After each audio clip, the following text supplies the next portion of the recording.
Live on stage, one of Latin America's biggest superstars. This is Gloria Trevi.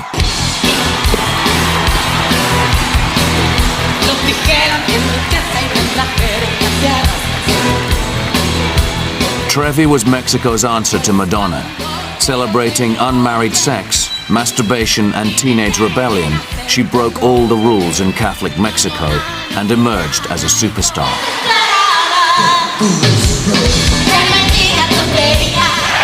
Then the unthinkable happened. Gloria Trevi became Mexico's most hated criminal.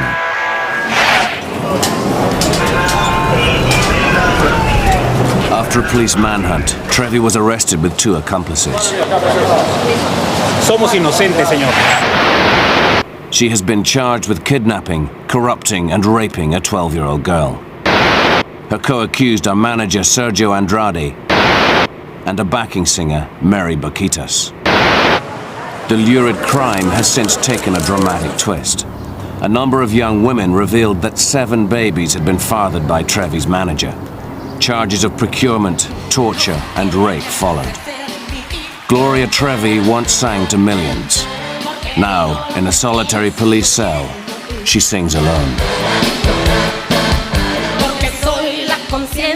De su conveniencia, porque soy la verdad desnuda y puesta al sol sin ninguna inhibición.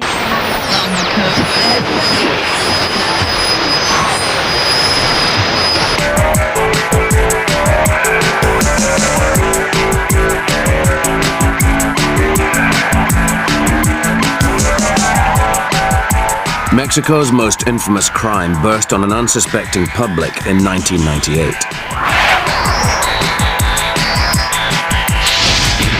Behind everyday life, extraordinary crimes had been perpetrated for years. For one young woman, it all began 10 years earlier, outside a local radio station in Mexico City. Her name was Aline Hernandez. This is the place where the whole story started.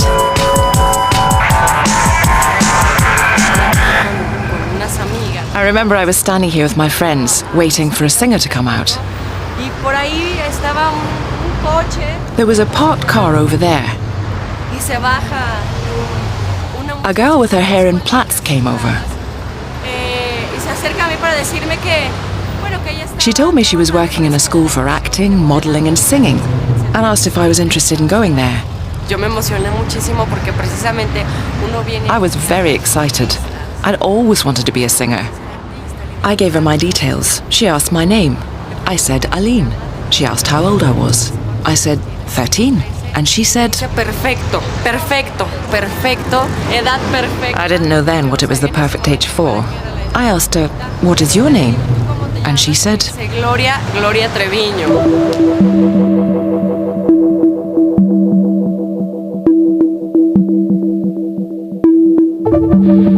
Al día siguiente fui a 2 weeks later, I went to the school, which was horrendous. It was a tiny office in a small, ugly house.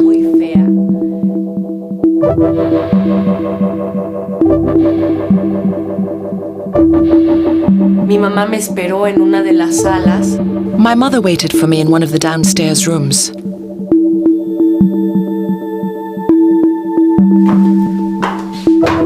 Y yo pasé con Gloria a la oficina de arriba. Gloria took me to the upstairs office. And there he was, sitting behind his desk. Andrade, a fat man who looked stern and bitter. En esta habitación fue donde hice mi I did my very first audition in this room. Sergio was at the desk over here. There used to be a chair over there. And over there was a piano. I sang, I danced, I acted and I modelled. And for a large part of the audition, Gloria sat next to him. At the end of the audition, Gloria sent for me from another room. She brought me here and told me, Aline, we still have to do part of the audition, which is without your clothes on. Because Andrade needs to see which parts of your body need exercising. I was really frightened and shocked. Fue aquí donde mi mamá me estaba esperando mientras... My mother waited for me in this room while I did my audition upstairs with Andrade. And while Gloria was asking me, can you believe it, to strip my clothes off. Aline refused to strip. Sergio Andrade took this Polaroid of the 13-year-old in her pink dance clothes. Gloria me vuelve a decir, oye... Gloria came and told me that Sergio said I was mega talented and that he was very pleased with me, that I was incredibly lucky as he wasn't going to charge my family a penny for me to study there. Aline started attending classes at Andrade's office twice a week. Gradually, Gloria Trevi began to pressurize her into showing him another kind of attention. Gloria would pull me out of my classes and sit me down on a chair over here, and she'd go on and on and on about Andrade, Andrade, Andrade. Me empezó a decir que él era un hombre misterioso. She told me he was mysterious but wonderful, charming, talented and sensitive, and that he'd suffered a lot in love. Estaba convencida de que él era un buen hombre. She convinced me that he was a good man and that I had to be the girl who would make him believe in love again. That was the mission in life that Gloria imposed on me. Me impusieron. Yo me asustaba mucho. I was very scared, but she threatened me. Gloria told me I had to follow it through because he was a good man and he was going to make me famous and produce a record for me. She convinced me. Sacar un disco. Entonces me convencía, ¿no? Cuando yo me hago novia de Andrade, o sea, imagínate, yo... When I started having sex with Andrade, I was 14 and he was 34. I had no idea what it was like to have a boyfriend. Me dice, nada más falta una importante, Aline. Gloria said that the most important thing was not to tell my parents because they wouldn't understand. They'd take me away from the school and ruin my chances of becoming a famous singer. Te pueden regañar o sacarte del... quitarte la... I promised her I wouldn't say anything to my parents. And I didn't.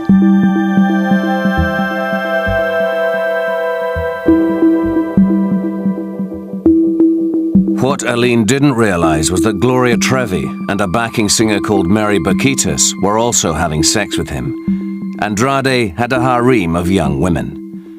The 14-year-old was beginning 2 years of hell.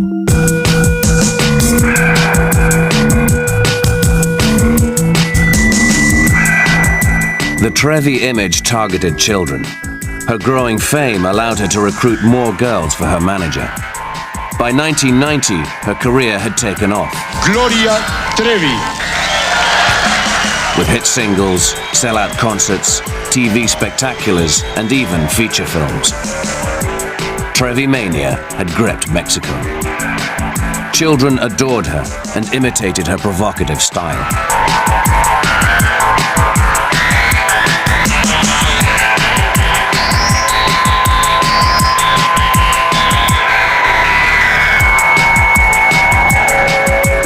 Oh, I love children so much. As Gloria toured Latin America, more girls were recruited to the camp. A 16-year-old from Argentina and more teenagers from the Mexican provinces. Gloria Trevi was building an entourage of girls seduced by her image.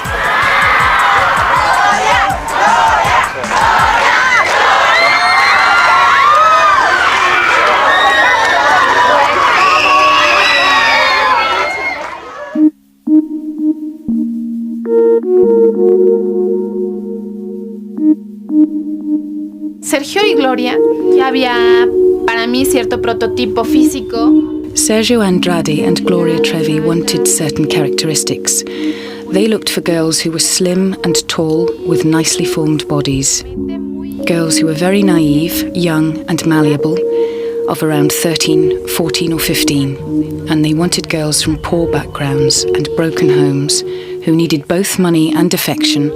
And above all, girls who craved fame. Estas ideas de querer realmente ser famosa y que ese tipo de, vaya... The burning ambition to be famous will make you do anything to achieve it.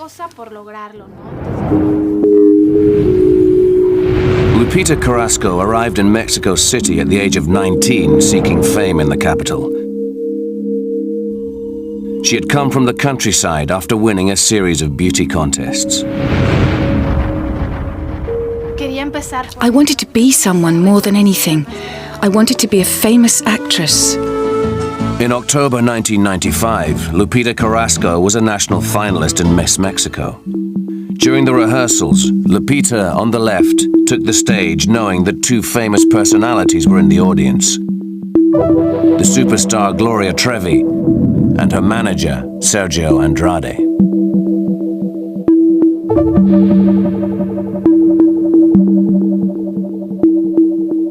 As the Miss Mexico finals drew to a close, the contestants heard that Trevi was hoping to cast glamorous girls in a new Mexican soap opera. Casting sessions were held in a nearby hotel. The teenager from the poor Mexican village was offered fame on a plate. Me dijeron que me iban a dar un curso de aproximadamente 2 meses. They promised to give me a 2-month course in acting to train me to appear in the soap opera. Entrar en la telenovela. Lupita was told that her training would take place at the Pink House, Andrade's home in a wealthy suburb of Mexico City.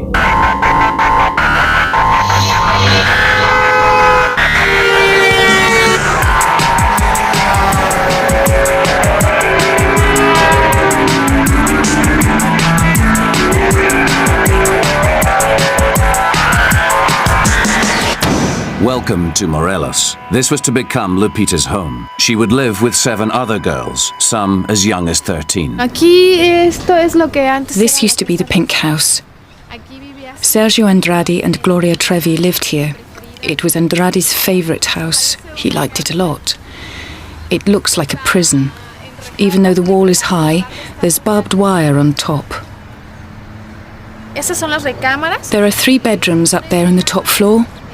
I slept in the middle one. Gloria used to come and talk to me about my background. She'd ask me about my family and about the kind of person I was to find out my weak points, so that they could manipulate me better. I also talked a lot with Andrade. He said he was going to help me and help my family with the money I would earn in the soap opera. His encouragement motivated me. He told me that I was very talented, only that I was a rough diamond that had to be polished. I was very excited. I was thinking about my family and my mother as well as myself. Somos de escasos recursos. I come from a poor family. I felt grateful to him. But Lupita's escape from poverty soon became a nightmare of emotional coercion. One day, Gloria Trevi tricked Lupita into believing that she had angered Andrade and was in danger of being expelled from the Pink House. Me dijo que la única manera era. She said that the only way to help the situation was to write a letter to Andrade telling him how much I loved him. Le dije, pues es que yo. I said I didn't love him, so why would I want to do that? Me dijo, pero es que si. She said that if I didn't write it, he would kick me out. Then I wouldn't be able to help my mother. I'd leave as a failure. ¿Qué le vas a decir a tu familia? Gloria asked me what I would tell my parents. Pues no pudiste con el. That I was someone who wasn't up to working with her. She dictated the letter to me. I was very frightened. She took me to his room. I gave him the letter. Lupita claims that with the love letter in his possession, Andrade went to her room one night and raped her. In a court of law, the letter would imply sexual consent. Me siento bastante I felt so guilty because I had written the letter. I didn't want to leave the house because I wanted to work with her, but if I wanted to stay, I had to agree to have sex with him. From then on, it happened again and again. Yo ya no sabía si realmente estaba ahí porque. I didn't know if I was staying because I wanted to be famous or because I wanted to help my family. I was confused. Instead of finding fame, Lupita had become trapped in a web of control and manipulation. Escape seemed impossible.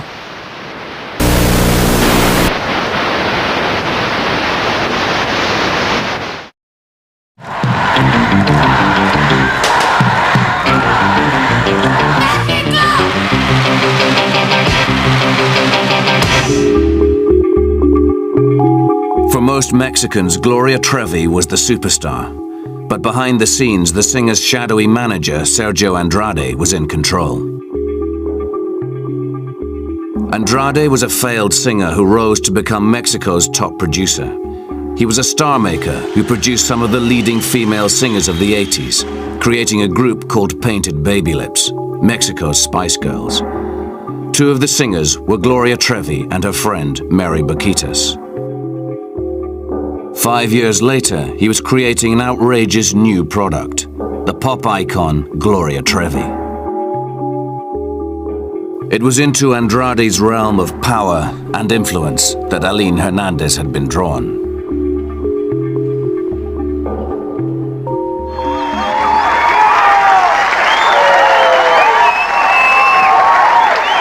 En esa época, Gloria had just recorded her first song. I used to say, wow, if she's released a record, who knows, maybe in a little while, if I work hard in my classes, I'll get my own record too. Ambition was a weakness that pop music could easily exploit. él tenía como aquí, él tenía una... He used to have a big wall calendar like this in his office on which he had marked Aline recording Los Angeles. And he would go and strike out the date on the calendar each time I did something wrong, to postpone everything. I started to realize that I couldn't disobey him. If I wanted to be famous, I had to accept everything. For Andrade, everything meant total control. At the age of 15, the starstruck teenager agreed to his demands to leave home. Remarkably, she married Sergio Andrade. Mi noche de bodas fue terrible. My wedding night was terrible. When the guests had left, he came to the bedroom. Me da una bofetada. He hit me, and then he left. Era mi esposo. He was my husband, but if he wanted, he had sex with Mary, or with Gloria, or with Katja, or with Marlene, or with Sonia, or with Gabby, because there were 7 women living with him.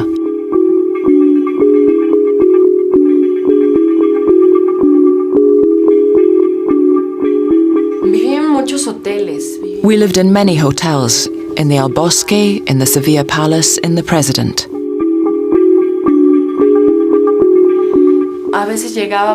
Sometimes it would be me, Gloria, Mary and he who checked into a hotel, and we all stayed in one room. Other times it was Mary, Gloria, me and 3 or 4 other girls, and he took 2 rooms.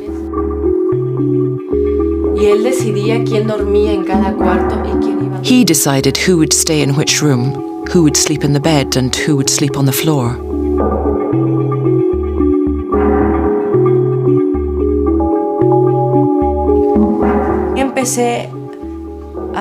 I started to have horrible experiences like going hungry, suffering sleep deprivation, and giving in to all Andrade's sexual desires.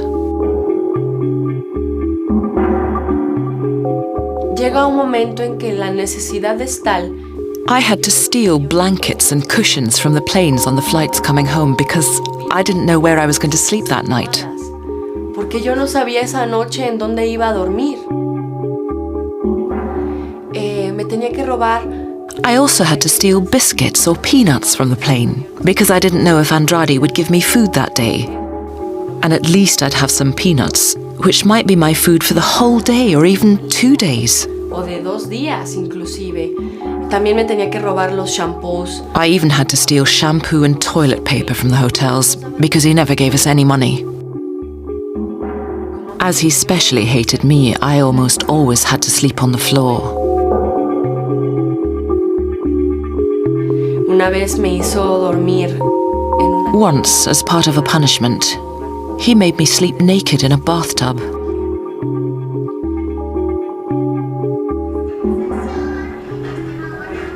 He started punishing me by stripping me naked and hitting me with a belt like a little child. I became more and more afraid of him each time. He saw that the more he punished, beat and starved us and deprived us of sleep, the more control he had over us.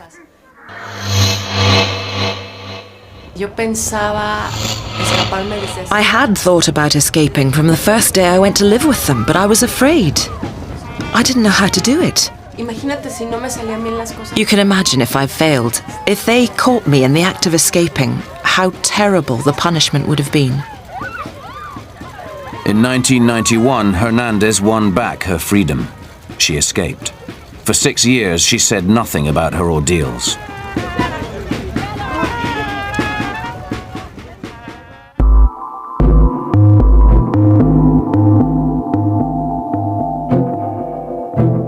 Catholic Mexico seemed under siege. Tradition, religious beliefs, and icons were all challenged as Andrade turned outrage into an industry. The new Madonna was Gloria Trevi.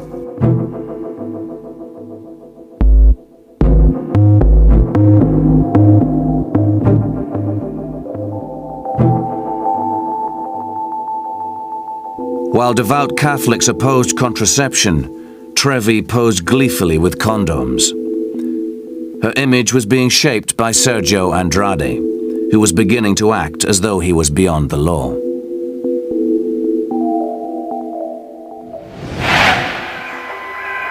He poured his newfound wealth into a string of properties, buying 5 new houses within a square mile. Away from the scrutiny of the press and behind high walls, what began as a pop entourage was becoming a cult. Teenage girls were scattered across different houses, banned from leaving without permission. Andrade was brainwashing them into believing that his brutal discipline was good for their careers. Una persona muy indisciplinada. He said I lacked discipline.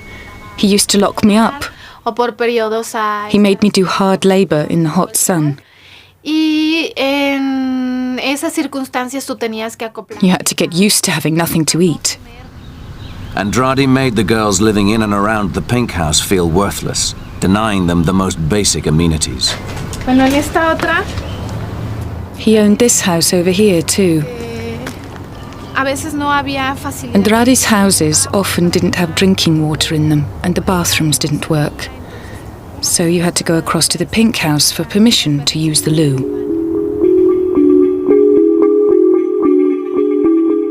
Lupita had to endure near starvation. Food, not fame, became her obsession. Then Andrade would use food as torture, force-feeding the girls after starving them. Una ocasión en cuando fuimos a Veracruz. One day he took us to a restaurant by the sea. En donde nos dio. He ordered a 5-course meal: starters, soups, fish course, main course, desserts. El platillo fuerte, yo ya no tenía. I wasn't at all hungry as my stomach had shrunk after not eating for so long. Pero me lo tenía que acabar porque si no yo iba a tener un problema. But I had to eat or risk being punished. He was enjoying it.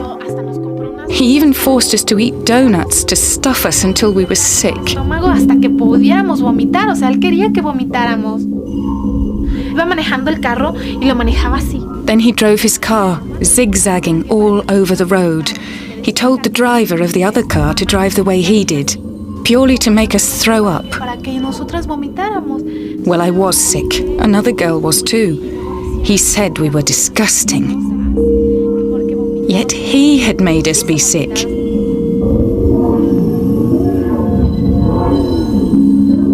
Andrade liked his girls pretty and passive.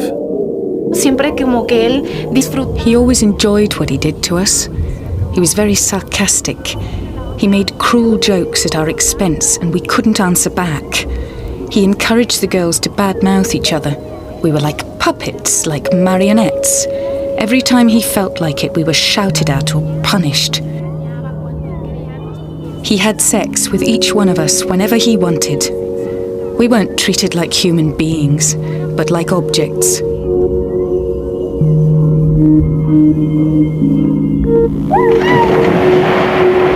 Andrade made his harem of 10 young women appear in calendars and directed this film of a photo shoot.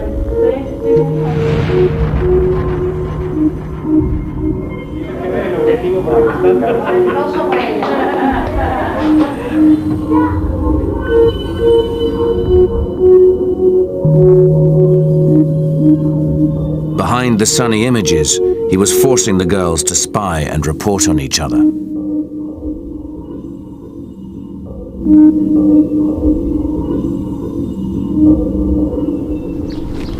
Lupita Carrasco claims that the abuse she suffered at the Pink House was made worse by imprisonment. In a parking lot near Andrade's house, she returns to an abandoned camper van that was once her home.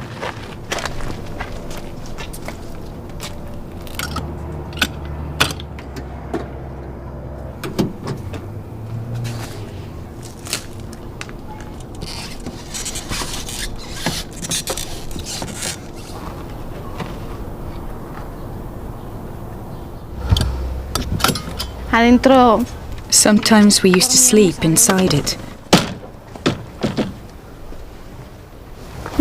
We were ordered to cover over all the windows to stop people seeing what was happening inside. No viera qué estaba pasando adentro, ¿no?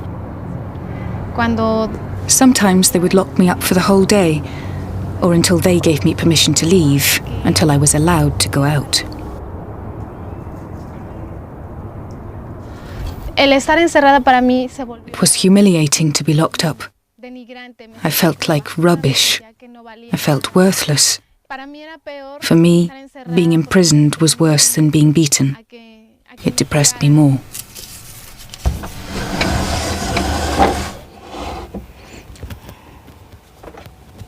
Esto todavía es de Here are some disposal bags from a hotel. de un hotel. Sometimes we went to a hotel and we would have to steal the soap, the flannels, the creams, even the sanitary towels, because we were never allowed to go out to buy anything and never even given any money to go shopping. Like other cults, Andrade's deprived the girls of contact with the outside world and the glamorous life they had once aspired to. Siempre nos decía que siempre estar ahí era lo mejor. He always said that the best thing for us would be to stay there forever, that other people were mediocre.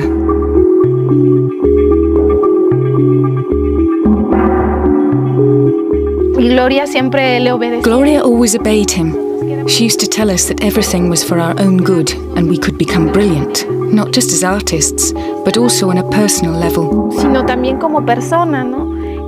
Nos inculcaba siempre She instilled in us a spirit of loyalty towards him. de serle fiel a él, ¿no?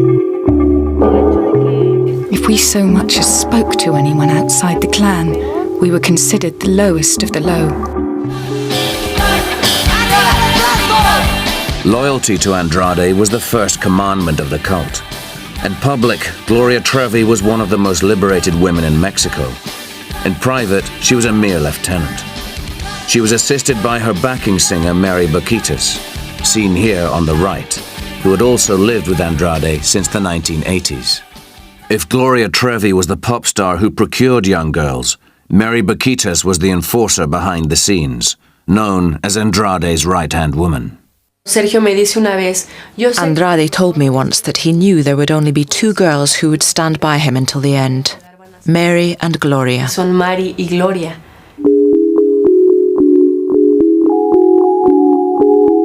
Those girls who disobeyed were brutally punished. One 14-year-old tried to escape from Andrade's beach home by swimming into the ocean. She was caught. When Andrade caught her, he beat her until she bled and locked her in the bathroom, naked and without any food, for 3 weeks. I saw her clothes on the living room floor, spattered with blood. ella me dice que Gloria said she was furious because the girl didn't do what Andrade told her to do, ella that it was her own fault she'd been punished. que si ella hiciera lo que él le dice no le pasara. I realised then that Gloria would always take his side against us. This terrifying incident galvanized Lupita to plan her escape. She conned Andrade into thinking that her will was broken and obeyed his commands. When her mother fell ill, she asked for compassionate leave, vowing to come back. She ran and never returned.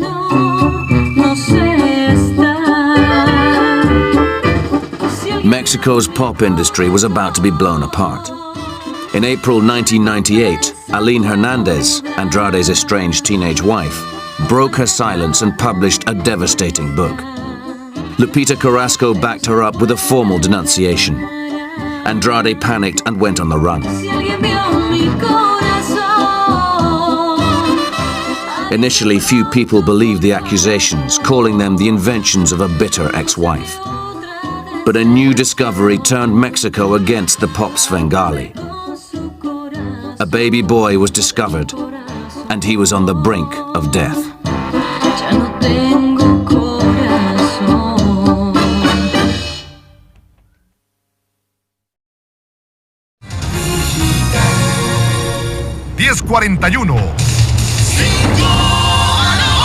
La Procuraduría General de la República traerá la investigación del atentado a Patricio, pero advierte que no hay ningún Chihuahua, elemento en el North Mexico. para suponer la This is the hometown of a girl called Karina Yapur. She had left home to join Trevi's entourage at the age of 12 after a happy childhood as part of a close-knit family in this quiet northern city. Like many other girls her age, she hung out at the local ice cream parlor and still played with dolls. For 4 years, her parents believed she was happily training to be a musician with Trevi, until one day they received a traumatic phone call. A government official told them that their daughter had conceived a child at the age of 14, and that their baby grandson now lay abandoned in a hospital. I received a call about Karina's boy, that he was abandoned, very sick, in a hospital. We tried to find Karina, but they moved from the house that they were living in. We left 6 months ago without doing nothing because we feel scared that they can do some harm to Karina, you know. Karina's parents took care of the baby, but fearing for their daughter's safety, reported her disappearance, triggering a worldwide hunt and charges of abduction. The Trevi clan, led by Andrade, went on the run, crisscrossing South America. Interpol distributed wanted posters in 170 countries, and the hunt was on. It took nearly a year to track the Trevi clan to Rio de Janeiro in Brazil. They were arrested on the 13th of January 2000. Sergio Andrade, now obese and unkempt, had 8 girls living with him, some pregnant, others with babies. By now, Gloria Trevi and backing singer Mary Boquitas were living in squalor. The 2 women and Andrade were taken into police custody. Until their arrest, many Mexicans were still reluctant to believe that the country's most famous female pop star could be implicated in such horrific crimes. But a new cynicism gripped society.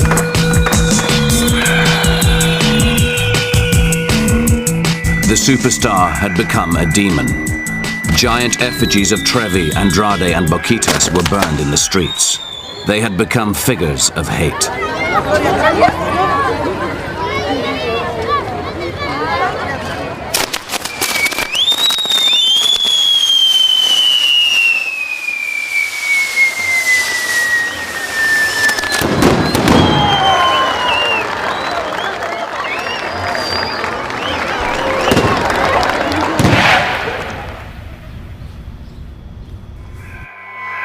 Gloria Trevi, a glamorous superstar who acted in 3 feature films, 20 videos, and had her own TV show, is now reduced to this. Caught on the black and white CCTV monitor in a police detention center in Brazil. After long negotiations directed by Andrade through his lawyers, they agreed to be interviewed. Andrade's appearance has changed since his arrest. The trio claim they are victims of a terrible miscarriage of justice and are in mortal danger if they are extradited back to Mexico. Dios mío, por favor. My God, please, please, we are asking for some light. For people to see the injustice of our situation. Gloria Trevi's tears cannot wash away the charges. Rape, kidnap, and corruption of a minor. No hicimos. We've committed no crime at all. They've committed a crime against us. We have 3 concrete accusations. The other things, all the other mess around that stuff, it's a big mess, but it's just gossip. Gossip provoked by the figure of Gloria, the fame, and everything. Las acusaciones en nuestra contra. The accusations against us and against me are a huge fraud against the Mexican people. They are a huge lie and a huge money-making venture. Magazines, television channels, and newspapers are all involved. It's disgraceful that they are making money out of our terrible situation. Karina Yapour's bleak story of giving birth to Andrade's child at the age of 14 has ignited Mexico's television talk shows. She has found fame promoting a book about her experiences with Gloria Trevi. This is Mexico's real-life soap opera. The three accused dismiss Karina as a sensationalist and an attention seeker, finding fame on the back of distortions. But her story is shocking and grotesque. No, He raped me. te violó. ¿Por qué no llamaste a tus padres? Karina Yapour was barely out of primary school when she was taken from her home in Chihuahua. She had passed an audition to join Gloria Trevi's band. Mary Boquitas, Andrade's enforcer, was sent to Chihuahua to collect the young girl.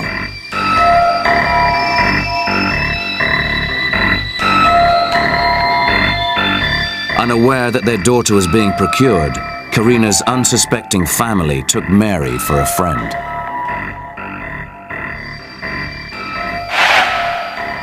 Boquitas took Karina south to Morelos, to the infamous Pink House.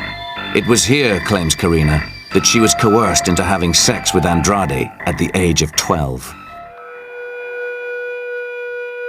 Mary Boquitas took me to Andrade's bedroom. It was the worst night of my life. The room was in darkness. By the light of his watch, he gestured to me to sit down in the bed. Later, he started to kiss my lips and to rub my private parts under my clothes. I froze like a stone. That attempt was only 10 days after my arrival. Full sex happened after 2 months.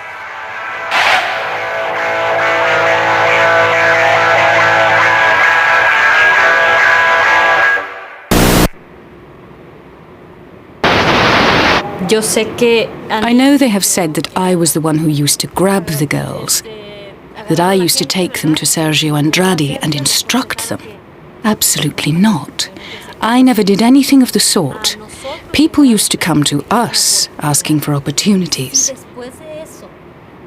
If, after that, a girl and Sergio, acting under their own responsibility, had some sort of personal relationship, it wasn't because I was present. It wasn't because I wanted it to happen or because I was instructing them. Karina claims that she was threatened, punished, and brainwashed, unable to fend off repeated rapes.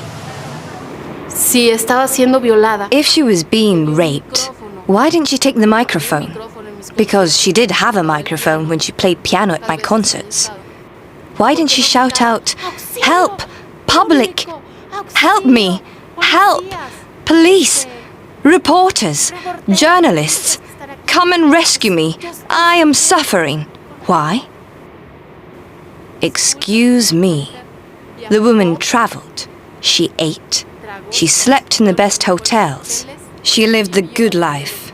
The very best life.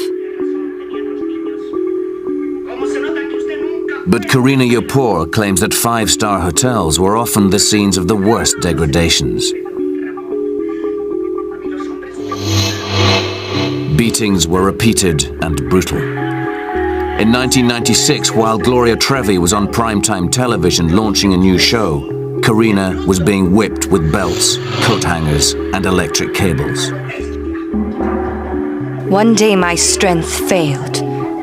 After a series of beatings, my back, bottom, and thighs were purple, green, and black with bruises. I was so terrified that I fainted before he even began to beat me. When I regained consciousness, Andrade was having sex with me. I was never allowed to speak freely on the phone to tell my parents what was going on. We were always watched. Andrade threatened to hurt my family if I said anything against him or Gloria. He invented a torture that he called box. In a plastic box, he would put the remains of banana skins and orange peel, eggshells, rotting food, raw onions, and blackened herbs. All this was mixed with water. He made Mary watch over us until we'd finished the last trace of food in the box. It took me more than 3 hours to finish, and I vomited at least 3 or 4 times as I ate. Mary checked my box. She made me lick out even the last trace of my vomit. Cualquier cosa que Sergio la considerara una desobediencia. Anything that Andrade regarded as disobedience, the smallest thing, was punished. He was just too demanding. This was personal, not professional. This wasn't punishment, but torture. Sergio no es duro, pero sí es Sergio Andrade isn't harsh, but it's true he's demanding. In a professional sense, he's a perfectionist, but that doesn't make him a rapist. In 1997, Andrade and Trevi took Karina Yapor back to Chihuahua to visit her family. Gloria was caught on home video, charming Karina's parents. The teenager in the striped top now claims that her limbs were bruised with repeated beatings. Gloria, her eyes filled with tears, sang for the family while their daughter accompanied her on piano.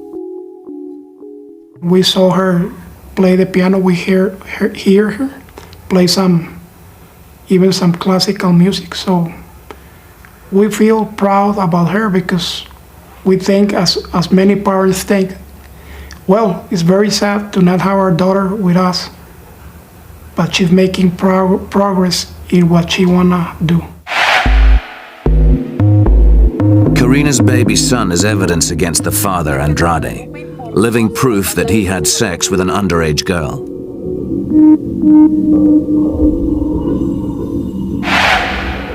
But Andrade denies rape.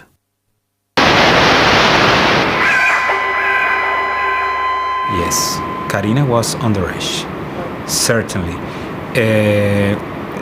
I would like to let you know that for me, I had a preoccupation about the fact you can't handle always your feelings about the people. You can't control every time what are you feeling for another person. We had a relationship with respect, with a lot of joy, a lot.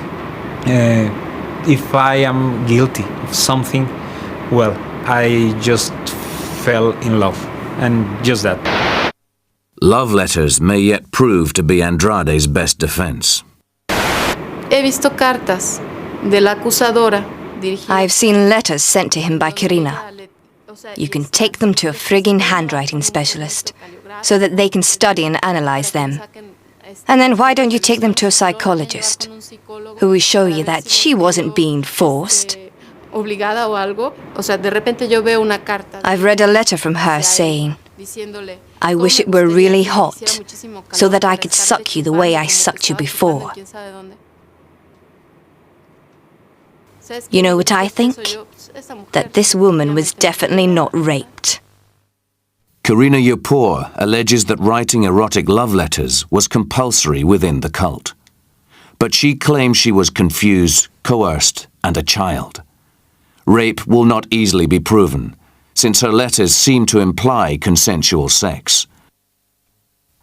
Her case rests on the evidence of other young women, who claim that they too suffered in Andrade's notorious pink house.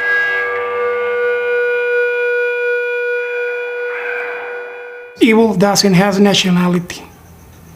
This horrible thing could happen in any country, to any family, in every part of the world.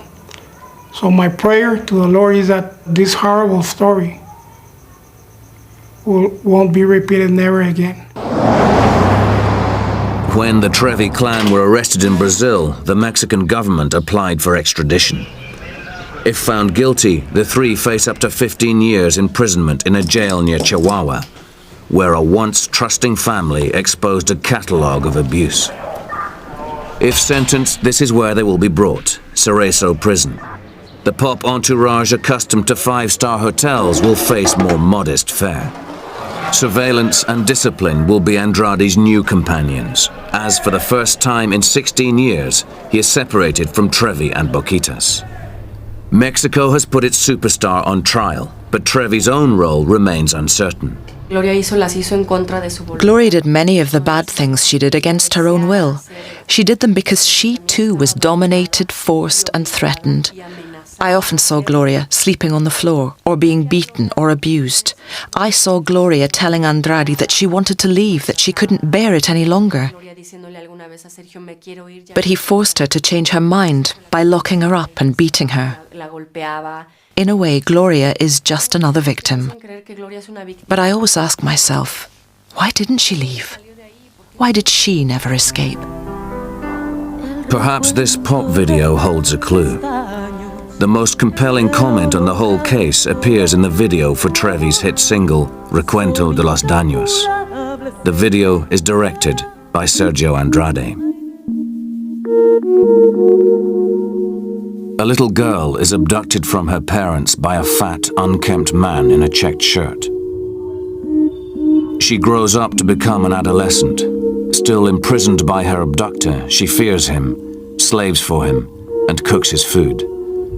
At puberty, and still a virgin, she is raped.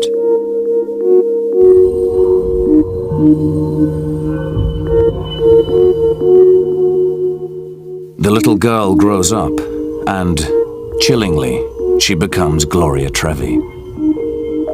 In the video's perverse narrative, she falls in love with her abuser, climbing into bed with him, and becoming his lover. Is this wretched mesh of abuse and dependency, glamorized in a pop video, directed by the man who discovered Gloria Trevi and shaped her career, the true picture? Whatever the truth, it throws a dark shadow over Gloria's claim. He asked for nothing in return for making me famous.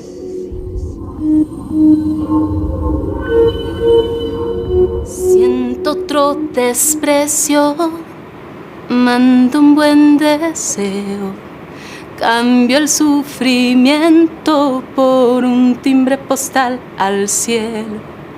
Con la tinta de mi llanto escribiré una carta en blanco, sin palabras tú sabrás cuánto te amo. La mandaré en el viento junto con mis dulces sueños en los que tú siempre estás. Cuánto te amo, angelito con poquita de corazón. Nunca voy a decirte adiós.